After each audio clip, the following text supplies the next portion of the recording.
covered the perimeter well enough that any sustained stationary vehicle would be noticed by facility staff.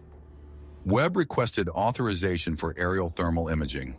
A DOJ aviation contractor flew a thermal survey over a 4-block radius of the East 4th Street facility on January 14, 2026. The flight operated at standard commercial altitude, presenting no observable anomaly to anyone on the ground. The results arrived January 16th. Standard commercial laundry operations generate a predictable thermal signature. Heat concentrates at the machine banks on the primary production floor. Subfloor areas, passive, mechanical-only spaces, read cold on thermal imaging. The East 4th Street subfloor read warm, uniformly warm, distributed across the full length of the space in a pattern consistent with one thing: human occupancy. Webb called the U.S. Attorney's Office that afternoon. The investigation had shifted. 5 people outside the core team reviewed the report within 48 hours. Rebecca Santana's deputy chief for criminal matters authorized formal expansion of the case scope on January 17th. An HSI team lead with confined space and labor trafficking experience was brought in from the San Francisco field office to consult. A forensic accountant with IRS criminal investigation was briefed on January 18th, the first formal IRS involvement in what had begun as a routine Department of Labor utility anomaly referral. Webb's team spent the following week trying to answer a question thermal imaging couldn't resolve: how many people and for how long? Thermal imaging had confirmed presence. It had not established count, physical condition, or duration of occupancy. Webb requested authorization for a passive acoustic array deployment, geophone sensors embedded at perimeter foundation points of the East 4th Street building, designed to capture vibration signatures consistent with human movement and routine activity patterns. The array went in January 22nd, placed over 14 hours under the cover of a utility company inspection permit. Over 72 hours of continuous collection, the acoustic return was consistent with between 18 and 30 occupants. Movement patterns suggested a regular shift cycle of approximately 8 hours. The lower bound of that occupancy estimate was already larger than any confined space labor trafficking case the Reno field office had successfully prosecuted in the prior 12 years. Webb logged the estimate as preliminary acoustic assessment, pending human entry confirmation. He did not share it beyond the core investigative team. The IRS Criminal Investigation Division began its review of Crystal Linen in December 2025. Initial scope: federal tax filings, payroll records, major vendor relationships over the prior 3 years. As subpoenas and warrant authorizations expanded the review through January and February 2026, a picture emerged: not a single facility cutting labor costs, but a deliberately constructed financial system. Crystal Linen's 23 facilities reported aggregate annual payroll of $11.2 million for 412 employees. That figure matched the company's public tax filings and Nevada Department of Taxation submissions. Internal records, bank statements, wire transfer logs, internal expense documents obtained through subpoena tracked actual payroll distributions to approximately $3.4 million per year across all facilities. The gap: $7.8 million annually, declared as wages, not paid to workers. That money moved to Meridian Staffing Solutions. $11.3 million over 30 months, classified in Crystal Linen's internal accounting as contract labor and staffing services. Quarterly transfers, timed to align with Crystal Linen's own quarterly production reporting to its casino and resort clients. Meridian, the IRS team confirmed, had no employees in California business filings, no physical operations. Its registered Chula Vista address was a commercial mailbox service in a strip mall. The company had been incorporated in Delaware in February 2023, 7 weeks before the first documented transfer from Crystal Linen. The money did not stay at Meridian. It moved through 4 additional entities in layered transfers over periods of 3 to 14 days. 2 Nevada limited liability companies, 1 Wyoming holding company, and one account in the Cayman Islands. The ultimate destinations. Personal accounts linked to David Harrington and Raymond Sokol, Crystal Linen's chief operating officer. The financial architecture met the threshold for RICO conspiracy across every applicable element. The U.S. Attorney's team, reviewing the IRS findings in late February 2026, began drafting the racketeering count alongside the forced labor and trafficking charges.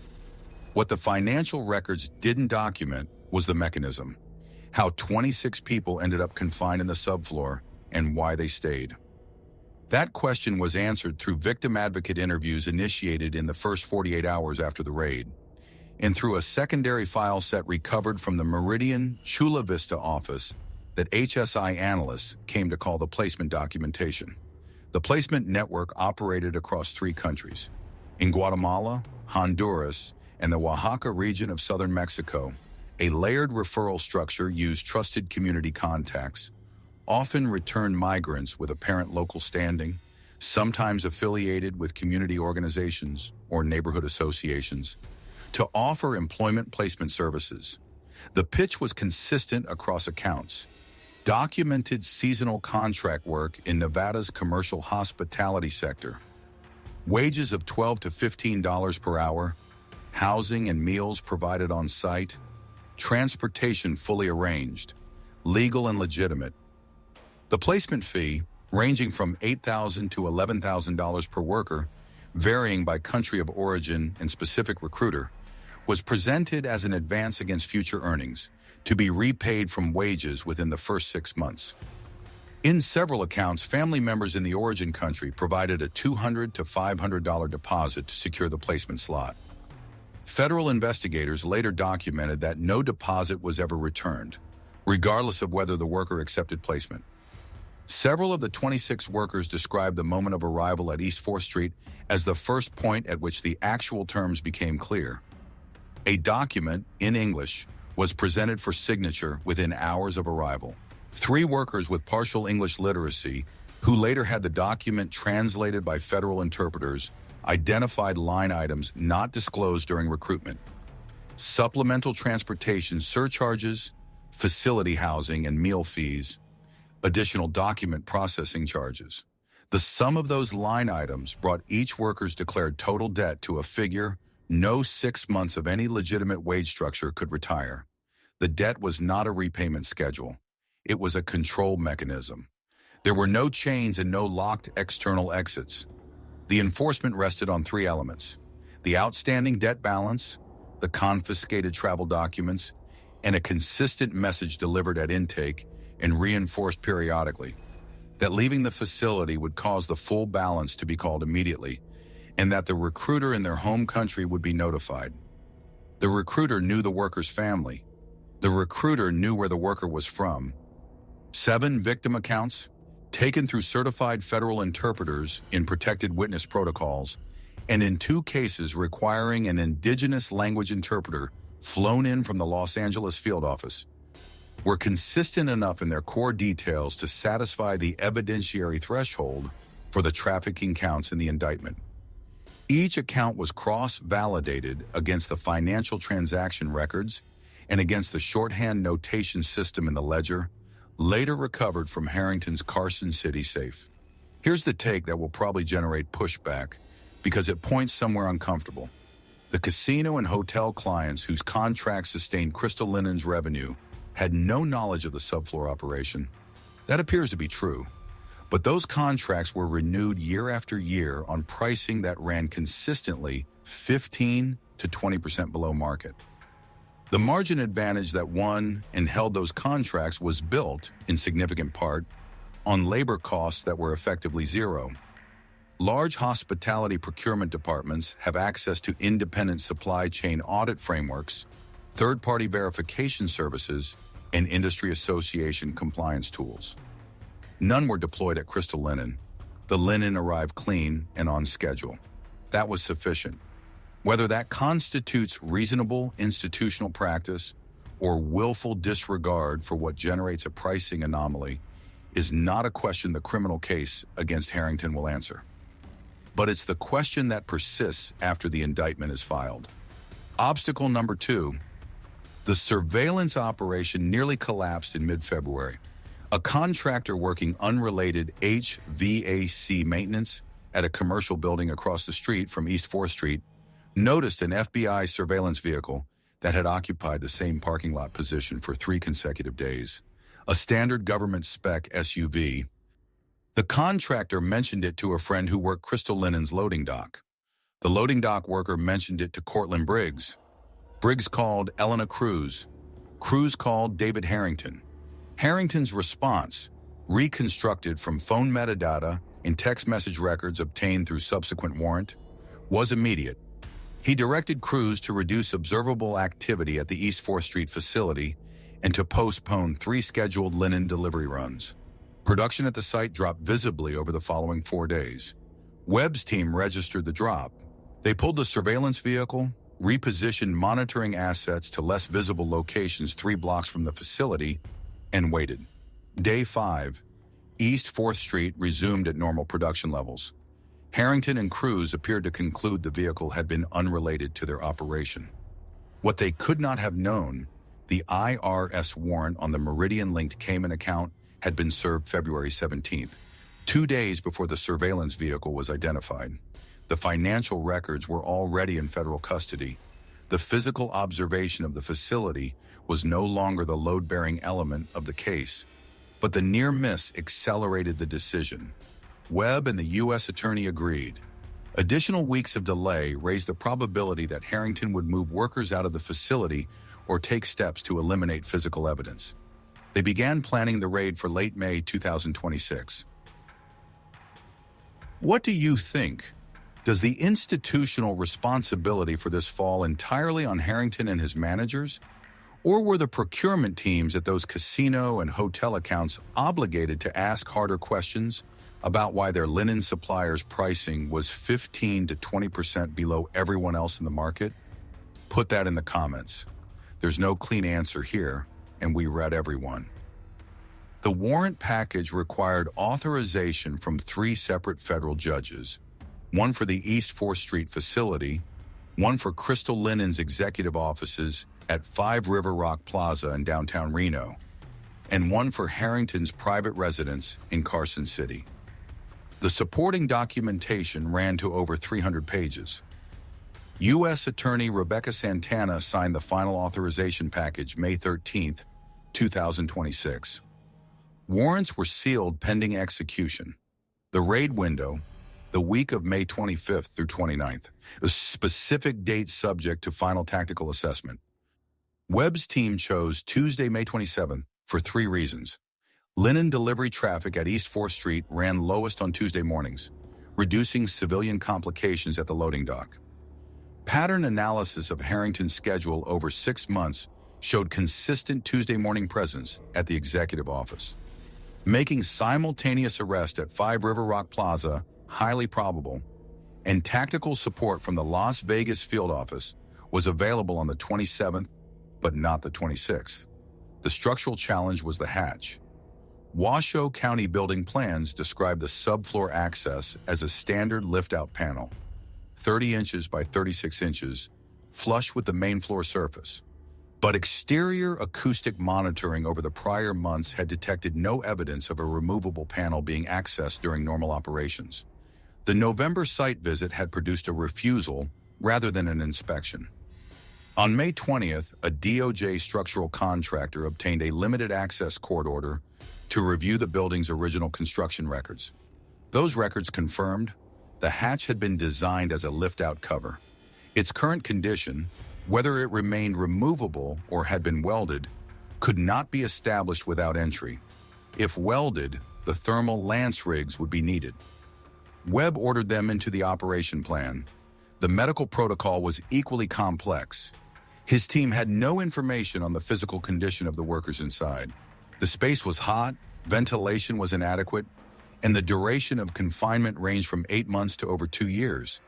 Heat illness, respiratory compromise, and acute trauma responses were all plausible on entry. The lead HSI agent assigned to subfloor entry was Elena Martinez, who had prior confined space rescue experience from her time with CBP's Emergency Response Division.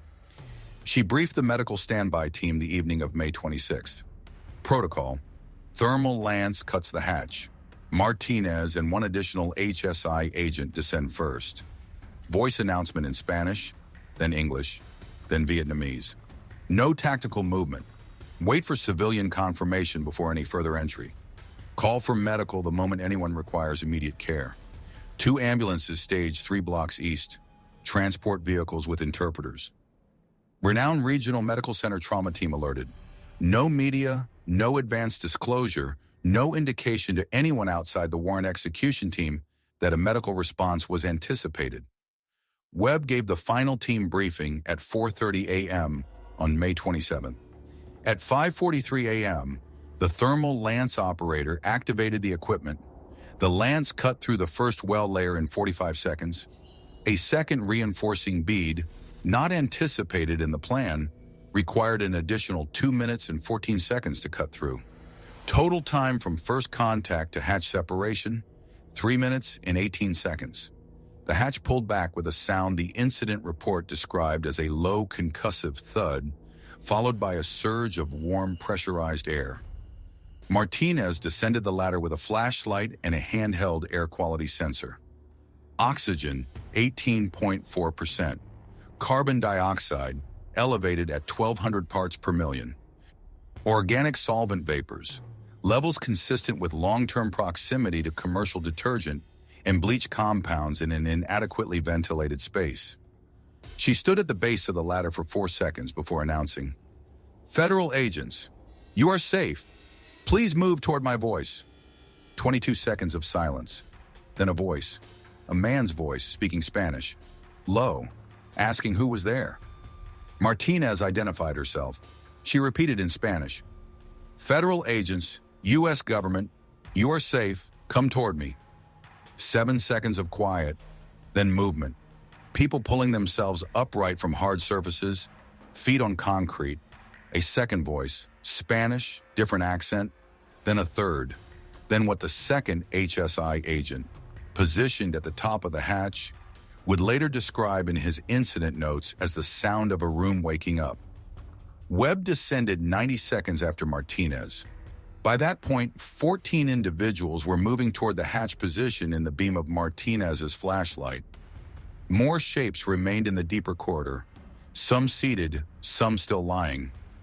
Martinez was already calling medical up on her radio. The 14 who had moved toward the light stopped approximately 15 feet from the hatch opening. None approached the ladder directly. Some shielded their eyes against the flashlight beam with raised forearms. A woman in the group, later identified as a 31-year-old Honduran national who had been in the subfloor for 11 months, pressed one palm flat against the corridor wall, steadying herself. She looked at Martinez but did not move forward. Martinez lowered the flashlight until the beam pointed at the floor, reducing the glare. She sat down on the concrete. She said in Spanish, "There is no rush. There is. You are not in trouble. You are not being detained. We are going to get everyone out safely and carefully." "Can someone tell me how many people are here?" A second woman answered, Spanish Guatemalan accent. She said it as a single word, flat, like a number being read from a document. 26. Of the 12 still in the deeper western section of the corridor, 2 required physical assistance to reach the ladder. One, a 44-year-old man from Oaxaca, Mexico, was sitting with his back against the wall, knees drawn up, when the second HSY agent reached him. He was conscious. He was not in acute distress. He accepted the agent's assistance without resistance. Before the agent helped him to his feet, he asked one question. He asked whether it was still May. He had tracked the month through the chalk calendar on the eastern wall and maintained rough count through the most recent marks. He had not seen natural light since March of 2024. He had been in the subfloor for 26 months, the longest continuous period of confinement of anyone in the group. 26 people, all present, all alive. Ambient temperature in the eastern section at entry, 107 degrees Fahrenheit. In the western sorting section, 112. Humidity, 78%. 3 of the 12 pallets had partially failed and collapsed. The functioning chemical toilet had reached near capacity and had not been serviced in an estimated 10 days based on subsequent waste analysis. One of the 2 ventilation fans was non-operational. Of the 26 individuals, 14 had respiratory symptoms consistent with prolonged solvent vapor exposure. 4 showed clinical signs of heat-related illness. 2 required immediate transport to Reno Regional Medical Center, a 51-year-old Honduran national presenting with severe dehydration, and a 33-year-old Guatemalan national in respiratory distress. Both were treated and stabilized within 3 hours. The first worker out of the hatch was a 39-year-old Guatemalan man who had been in the subfloor for 16 months. He came up the ladder, stepped onto the main production floor, and stood for approximately 12 seconds in the early morning light coming through the frosted glass panels on the south wall. He said nothing. A victim advocate took his arm and guided him toward the loading dock exit. On the eastern wall of the subfloor, near the 12th pallet position, someone had chalked a calendar grid on the concrete in pencil. Each day marked with a small horizontal line. The most recent date, marked May 25th, 2026, was 2 days before the entry. Beside the calendar in the same pencil, a phrase in Spanish. The translation, day follows night, night follows day. This cannot last forever. Sucre, at 5 River Rock Plaza in downtown Reno, at 5:45 a.m., simultaneous with the hatch operation, a second FBI team executed the search warrant at Crystal Linen's executive suite on the 14th floor. Building security had received a call at 5:40 a.m. from an agent posing as a property management inspector, confirming a scheduled HVAC maintenance access. The elevator banks were placed under bureau control. Stairwells were covered. David Harrington was at his desk when agents entered. He had arrived at 5 a.m., 90 minutes before his standard schedule. His keycard access log confirmed the entry time. Communications analysis conducted in the following days would not conclusively establish whether Harrington had received any specific alert about law enforcement activity in the prior 24 hours. The early arrival remained a point of ongoing inquiry in the post-raid investigation. He was seated facing the window east when the office door opened. He did not reach for a phone. He did not speak. He turned from the window. He was read his rights. Elena Cruz was taken into custody at her Midtown Reno apartment at 5:52 a.m. Cortland Briggs at his Sparks residence at 5:59. 5 additional Crystal Linen operations managers were arrested at locations across the metro area between 6 a.m. and 7:35 a.m. 8 arrests. No resistance at any location. At Harrington's Carson City residence on Glenbrook Drive, agents arrived at 5:48 a.m. A search of the primary bedroom located a fireproof floor safe. Inside, $147,000 in cash, 7 passports belonging to workers identified in the subfloor, and a handwritten ledger. The ledger documented the debt balance held against each of the 26 workers, principal recruitment fee, accrued interest, and periodic notations in shorthand that federal analysts would spend subsequent days decoding. One column was labeled status. Entries ranged from stable to motivated to, in 3 cases, close watch. Federal prosecutors would later describe the ledger as the single most significant piece of documentary evidence in the case. Evidence collection at East 4th Street ran parallel to the medical response and the arrests at the other 3 locations. FBI Evidence Response Team agents began systematic documentation of the subfloor corridor at 8:17 a.m. Once all 26 workers had been brought to the surface and the space had been cleared of all personnel and equipment. The documentation protocol required no surface contact with any object until photographic cataloging was complete. The corridor was worked in overlapping 5-foot sections, each photographed from multiple angles and tagged with coordinates relative to the hatch entry point. The ERT documented 342 feet of continuous corridor space. Both ventilation fan housings were photographed and sampled for forensic analysis. The chemical waste receptacle was sealed and tagged for laboratory processing. Each of the 16 pallet positions was documented individually, including the improvised bedding, linen scraps folded over sections of industrial cardboard that occupied 14 of the 16 positions at the time of entry. The chalk calendar on the eastern wall required a dedicated 7-angle photographic record, a forensic sketch establishing its precise spatial relationship to the 12th pallet position, and a separate written transcription of the adjacent Spanish inscription before any surface contact was permitted. The calendar and inscription were entered into evidence at 8:51 a.m. On the main production floor above, HSI agents worked through Crystal Linen's on-site operational records while the ERT completed its subfloor documentation.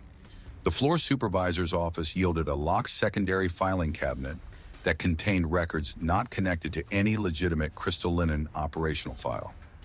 The documents were in Cortland Briggs's handwriting.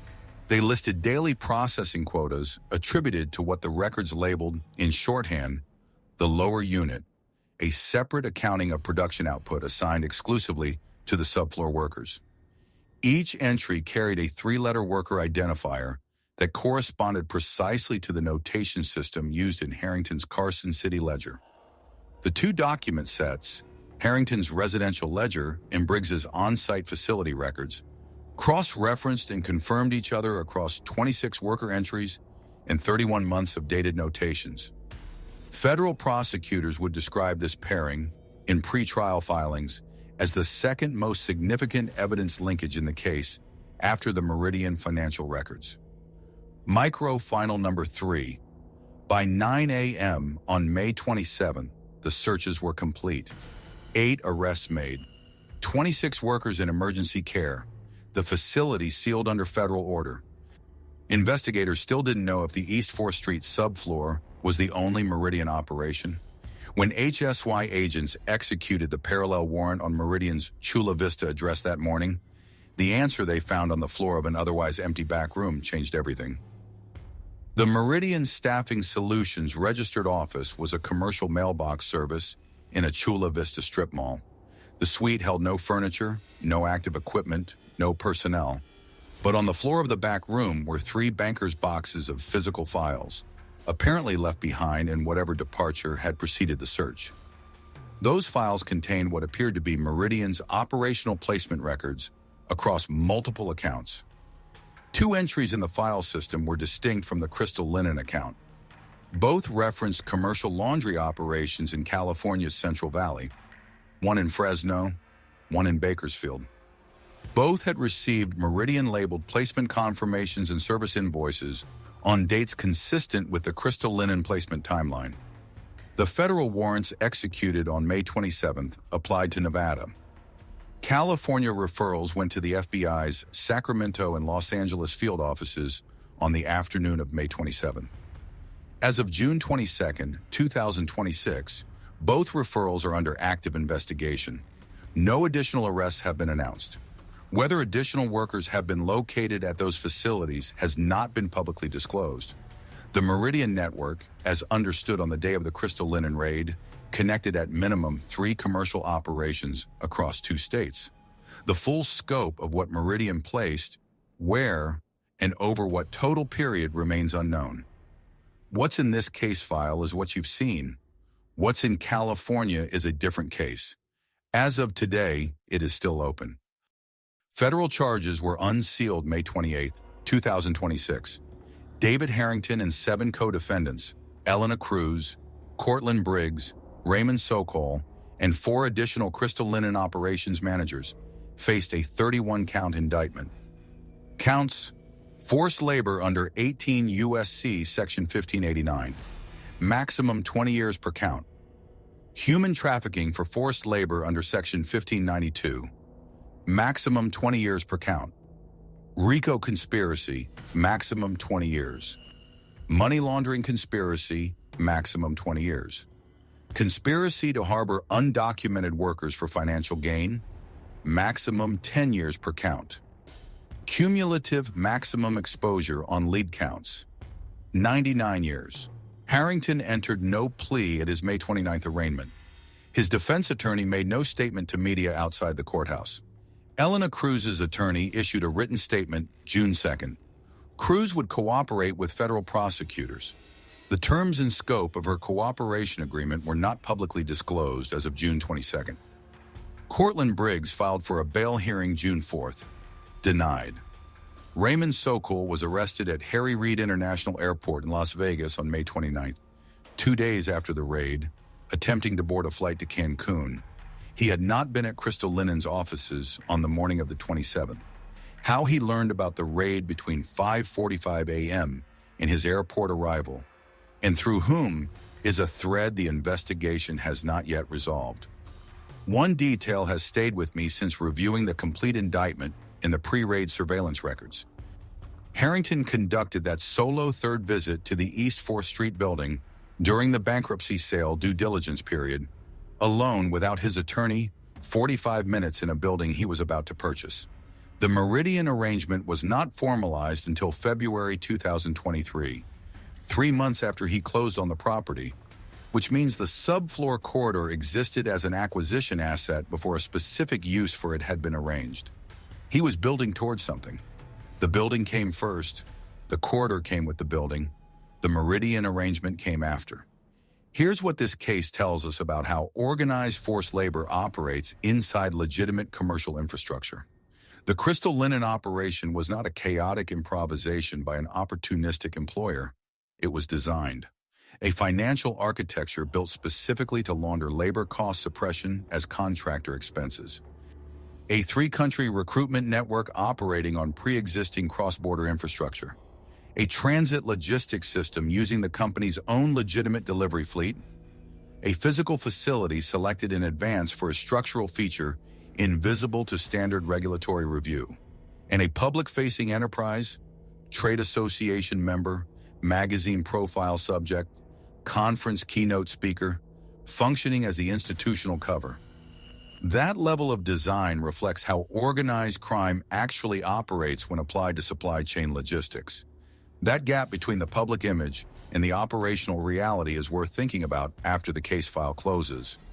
Will this specific model be attempted again in the commercial laundry or hospitality supply chain sector within 5 years of this case closing? Comment yes or no.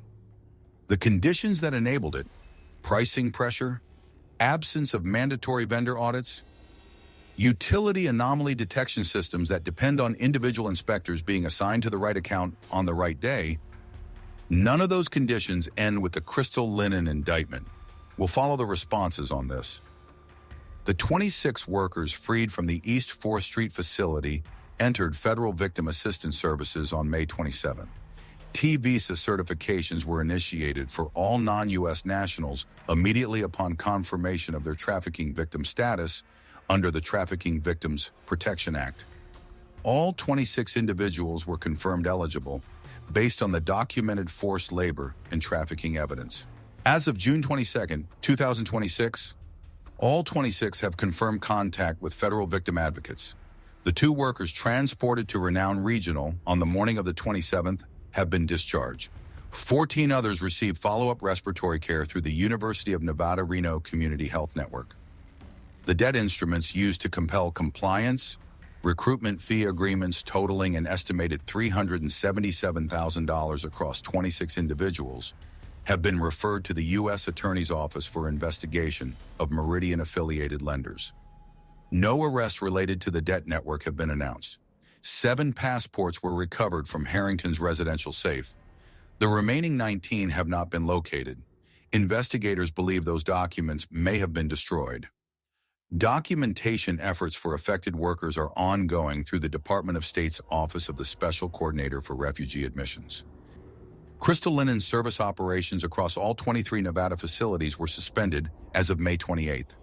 A federal receiver was appointed to manage company assets pending resolution of the criminal case. 362 legitimate employees, workers who had no knowledge of the subfloor operation, who had done nothing wrong, received suspension of employment notices within 72 hours of the raid. When the crew's cooperation agreement terms become public, and when the California referrals produce results, subscribe. Those are the threads still in motion, and they will break here before the broader news cycle picks them up. The East 4th Street facility at 1440. East 4th Street remains under federal seal as of this date. The floor hatch cut open by the thermal lance on May 27th is still open. A square of dark air in the center of a commercial laundry floor, bounded by a portable barrier fence. The 23 crystal linen facilities that processed 4 million pounds of linen per week are idle. The casino and resort accounts have already moved to new vendors. The new vendors submitted compliance certifications, won the contracts, and began processing linen on schedule. No physical audit of their production facilities was requested. No thermal survey was scheduled. 19 passports remain unaccounted for. The demand that created crystal linen service is unchanged.